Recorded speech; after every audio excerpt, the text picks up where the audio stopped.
অবশেষে ঘুম ভাঙল পুলিশ প্রশাসনের। চুরাইবাড়ি থানা এলাকার এক বাড়িতে ডাকাতির ঘটনার সাথে সাথে দুজনকে গ্রেফতার করতে সক্ষম হয় পুলিশ। চুরাইবাড়ি থানাধীন উত্তর ফুলবাড়ি ৫ নং ওয়ার্ড এলাকার মা ও ছেলের মাথায় বন্দুক ঠেকিয়ে সর্বস্ব লুট করে নিয়ে গিয়েছিল ডাকাত দল। এই ঘটনার বিবরণে জানা যায়, চুরাইবাড়ি থানাধীন উত্তর ফুলবাড়ি ৫ নং ওয়ার্ড এলাকার বাসিন্দা মৃত অর্পণ পালের স্ত্রী রীতা পাল ও পুত্র অমিত পাল প্রতিদিনের ন্যায় খাওয়া দাওয়া সেরে ঘুমিয়ে পড়েন। গত 14 তারিখ বুধবার শেষ রাত, 15 তারিখ বৃহস্পতিবার গভীর রাত আনুমানিক 1:30টা নাগাদ মূল ঘরের বারান্দায় থাকা গাড়ির থেকে বিকট শব্দ শুনে ঘুম থেকে উঠে অমিত পাল ঘরের বারান্দায় বেরোলে ডাকাত দল মাথায় বন্দুক ঠেকিয়ে গলার ডেগার ধরে ঘরের ভেতরে হাত পা মুখ বেঁধে ফেলে। পরবর্তীতে তার চিৎকার শুনে মা রীতা পাল ছুটে আসলে ওনাকে ডাকাত দল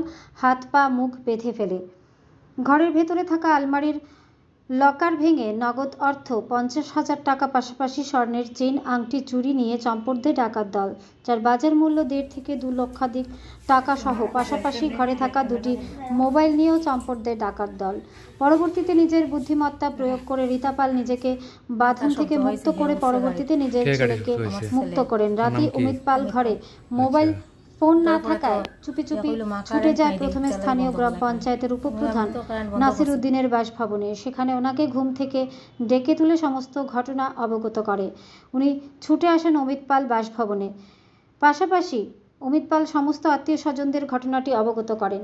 এই ঘটনার খবর পেয়ে রাতেই ঘটনাস্থলে ছুটে গিয়েছিলেন চুরাইবাড়ি থানার ওসি খোকন সাহা দলবল নিয়ে। পরবর্তীতে গত বৃহস্পতিবার অমিত পাল ডাকাতের ঘটনার বিবরণ দিয়ে লিখিত অভিযোগ দাখিল করেন চুরাইবাড়ি থানায়। চুরাইবাড়ি থানার পুলিশ অমিত পালের কাছ থেকে লিখিত অভিযোগ পেয়ে 331/309/4/3-5 অফ বিএনএস ধারায় একটি মামলা রুজু করে, যার নাম্বার 17/2025 চুরাইবাড়ি থানা।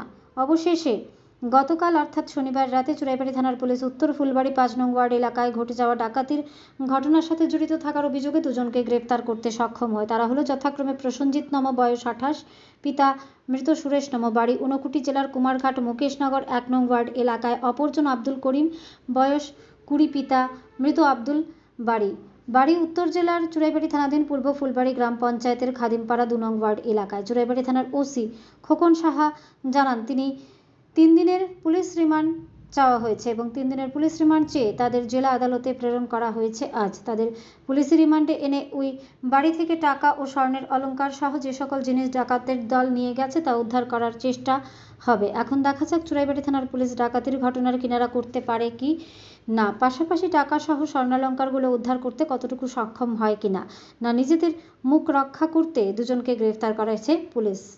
ধর্মনগর থেকে নিজস্ব প্রতিনিধির রিপোর্ট। এই 14 তারিখ রাত্রেবেলা অমিত পাল বাবার নাম মৃত অনুপ পাল, বাড়ি উত্তর ফুলবাড়ি, ওনার বাড়িতে রবারি হয়েছিল। তারপর আমরা ওনার কমপ্লেন মূলে একটা কেস রেজিস্টার করি, যা চুরাইবাড়ি থানার কেস নম্বর 17/2025, ধারা হয়েছে 331, 309, তারপর 3/5 বিএনএস। তারপর আমরা যথারীতি তদন্ত শুরু করি। তদন্ত শুরু করার পর গতকাল রাত্রিবেলা আমরা দুজনকে অ্যারেস্ট করি। একজনের নাম হচ্ছে প্রসঞ্জিত নম, বাবার নাম সুরেশ নম, বাড়ি কুমারঘাট মুকেশনগর। আরেকজন নাম হচ্ছে আব্দুল করিম, বাবার নাম লেট আব্দুল বাড়ি খাদিমপাড়া। আজকে তাদের আমরা কোর্টে ফরওয়ার্ডিং করব রিমান্ড চেয়ে, যে রবারি আর্টিকেলস গুলা রিকভারি করার জন্য।